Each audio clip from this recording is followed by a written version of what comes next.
students, welcome to Biomix. Do you know why the shoots are bending towards the sunlight but not the root? It is due to the absorption of sunlight by the shoot. So for this absorption of the sunlight, there is requirement of the photoreceptor which is present in the plant. Today in this video, we are going to discuss about one of the photoreceptor which is present in the plant, which is known as phototropin.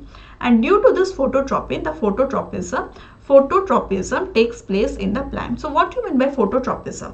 It is a movement of the plant towards the light. So this phototropin, what it does, it absorbs the blue light from the sun of wavelength of 400 to 490 nanometer. Okay, and it is made up of flavoprotein. It is made up of flavoprotein.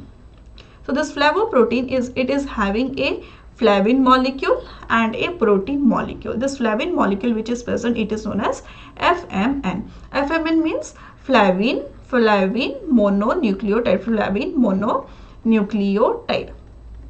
Okay, this flavin mononucleotide which is present, it is a chromophore. What do you mean by a chromophore? That means it has the ability to absorb the light. So let us see how the structure of the phototropin is present. So in this phototropin, there is a N-terminal region and a C-terminal region is present. Near the N-terminal region, and there is a love domain, love1 and love2 is present, and near the C-terminal domain there is a serine threonine kinase. So as it is a kinase, it will add phosphate group in specific serine and threonine. Okay, so what do you mean by LOV? LOV means light oxygen, voltage 1 and voltage 2. Okay, so this FMN molecule which is present in the phototropin, it comes and bind with this LOV domain. So the type of bond which will be present between this FMN molecule and the love protein will depend upon the presence and absence of light. In the presence of light, the bond which is present here, it is the covalent bond. It is the covalent bond. And in the dark, this bond which will be present between the LOV1 and LOV2 will be the non-covalent bond. Okay, so this LOV domain which is present, it is working as a light absorbing part, and the serine threonine which is present, it is working as a response regulator. Okay, so now let us see what is the work of this LOV domain. So here the phototropism is taking place. Here in the LOV portion, there is FMN molecule which is present, and in this LOV2 also there is FMN molecule which is present. Okay, and due to this presence, there is bending of this plant. Okay, here the bending of the plant is taking place, or the phototropism is taking place. But what if there is no LOV1? If there is no LOV1 but the LOV2 is present, then also the bending is taking place. Okay, from here we can conclude that if there is no LOV1 but LOV2 is present and FMN molecule is present, there is bending of this plant. What if there is no LOV2? In absence of LOV2, there is no bending of the plant. So it was concluded that LOV2 is a major portion for the photoperiodism of the plant. So let us now see how this process is taking place. This LOV which is present in presence of light, it is having a FMN molecule and it is by a covalent bond. This is the covalent bond. Okay, here we can see that near the LOV2 there is a helix, J alpha helix. Here the J alpha helix is present, and there is a hinge region which is present over here, which is attached to the kinase domain. In absence of the light, or when it is inactivated, this forms a bending. This hinge region which is present, it bends the kinase domain, and this LOV2 is attached with the kinase domain. That means this LOV2, it marks this kinase domain. Okay, in presence of light, when it is activated, when this portion is activated, this J alpha helix which was present, which was having this hinge region, it will be long, and this kinase domain will be separated from this LOV domain.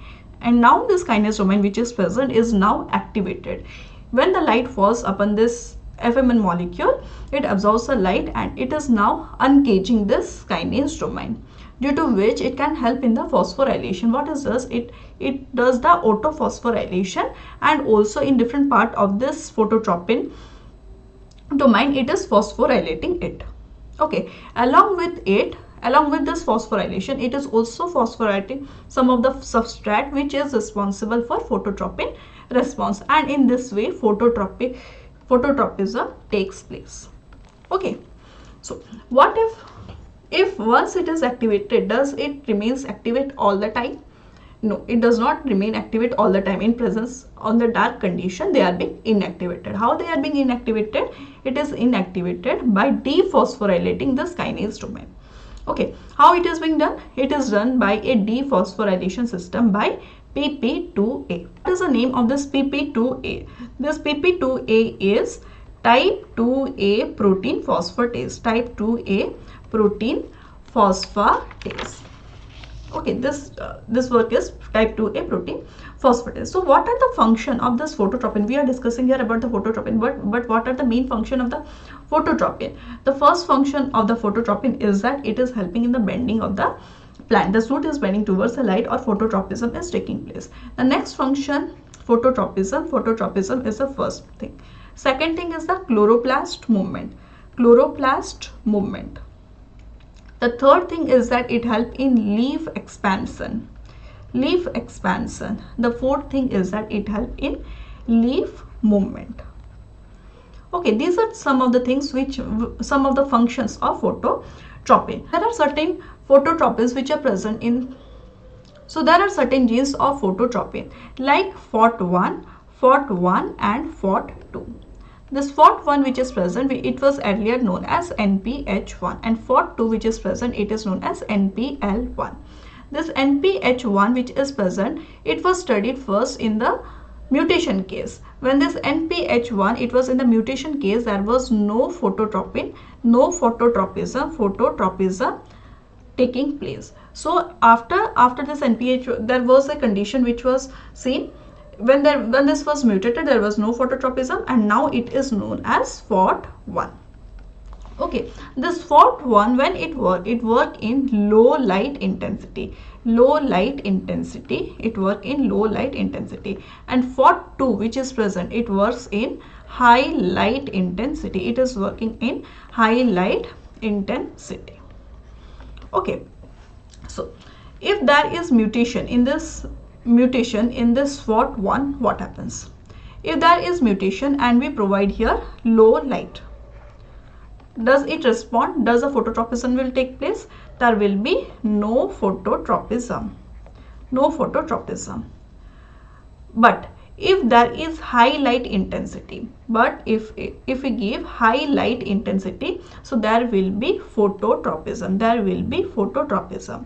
Why? Because this has been controlled by the FOT2 system. So here the FOT1 is mutated. So when we are giving the low light intensity, there is no phototropism. But when we provide high light intensity, there is phototropism, because now the FOT2 is present. Okay. Similarly, if we mutate FOT2 and we will provide here high light intensity, does it respond? No, there is no phototropism. Because this phototropism, the high light intensity was controlled by FOT2. In the same time, we will give, if we give low light intensity, then there will be phototropism will take place, because this phototropism was controlled by the FOT1, and there is no mutation in this FOT1. In this condition, FOT2 is only mutated. Okay, now there is another condition of this movement of the chloroplast. So when there is low light, the chloroplast is accumulated in the cell because it has to absorb more light. So this low light absorption of this accumulation of this chloroplast is controlled by both FOT1 and FOT2. Okay, now the next condition is high light. When there is high light, this there is a avoidance response of the chloroplast. That means when the cell are present in presence of low light, also they can absorb much of the light for the movement. So when there is high light intensity, the stomata may be damaged. So for protecting them from damage, they are settled in the wall of the cell. Okay, they are present in parallel motion. So this high light intensity or avoidance response which is present, it has been controlled by the Phot2 phototropin. Okay, the next condition is a darkness. When there is dark, the chloroplasts which are present, they are settled down. Okay, so now we will see the mutation case. What happens when there is mutation in this case? When the Phot1 is mutated, that is a condition when the Phot1 is mutated.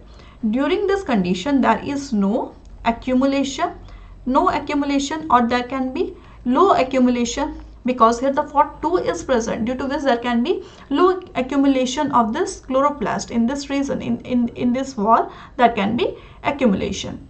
Okay, here there is mutation of the Phot1, but here the avoidance response can take place. Here the avoidance response can take place because the Phot2 is present here.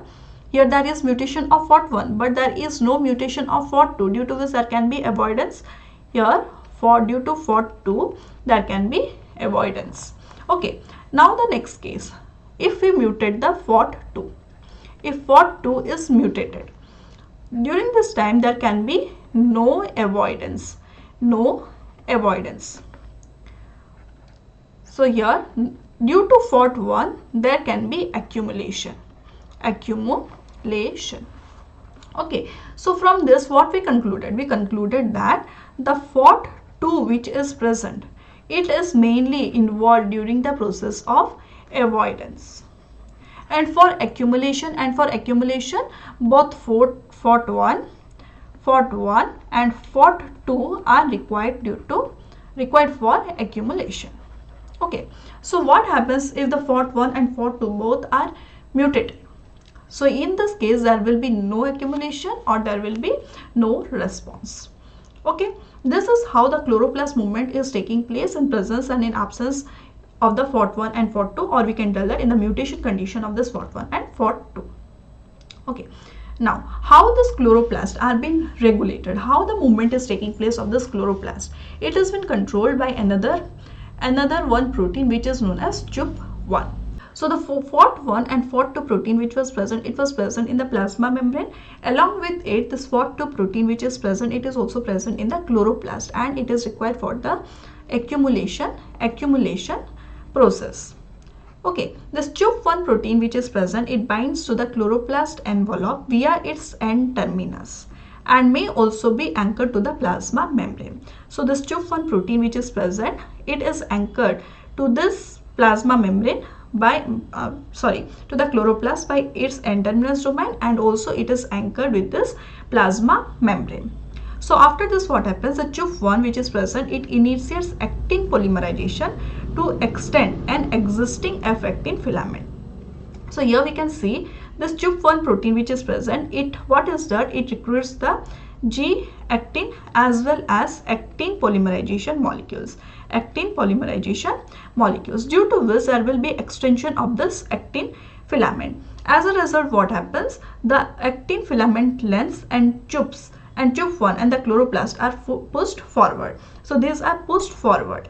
Okay, due to which this movement of the chloroplast is due to the movement of the cytoskeleton, or by changing the position of the cytoskeleton, this is being moved. So it is being regulated by the CHOP1 protein, and this CHOP1 protein in its end-terminal region, it is attached to the chloroplast and envelope, and in the other part it is attached to this plasma membrane, and it what it does, it recruits the G-actin and actin polymerization molecules, due to which there will be formation of F-actinin, extension of F-actinin, and there will be movement of the chloroplast. Okay, now the actin filament are depolymerized at the minus, and the green arrow shows the direction of chloroplast movement. Here we can see, as these are depolymerized, these are the depolymerization things, and now this chloroplast which is present, it is being transferred to one end. That means this movement is due to the movement of the chloroplast. Okay, So I hope these videos are helpful for you. You have understood this video, and this topic is one of the